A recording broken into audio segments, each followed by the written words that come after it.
বাংলাদেশের প্রবাসী ফুটবলার ফাহমিদুল ইসলামকে নিয়ে আলোচনা সমালোচনার শেষ নেই।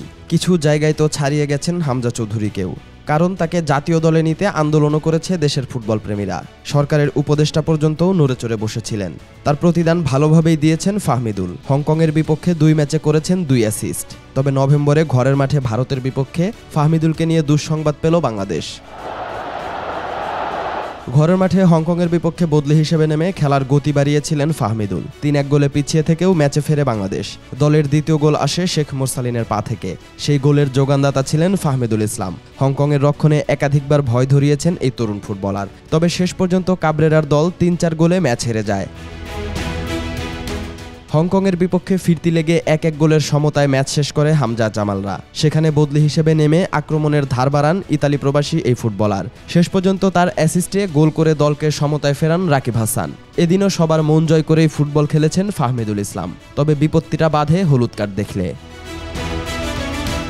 এশিয়ান ফুটবল কনফেডারেশনের এশিয়ান বাছাইয়ের বাইলজ অনুযায়ী কোনো ফুটবলার 2টি হলুদ কার্ড পেলে পরবর্তী ম্যাচ খেলার জন্য অযোগ্য থাকবেন। হংকংয়ে গিয়ে হলুদ কার্ড দেখার আগে ঘরের মাঠে দেখেছেন আরও একটি কার্ড। ঢাকায় সিঙ্গাপুরের বিপক্ষে নিজের অভিষেক ম্যাচেই হলুদ কার্ড দেখেন ইতালিয়ান প্রবাসী ফাহমিদুল ইসলাম।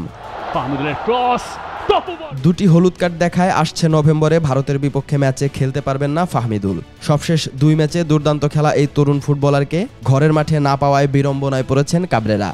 এখন তাকে দলে রাখবেন নাকি বাদ দিবেন সেটাই বড় হয়ে দেখা দিয়েছে।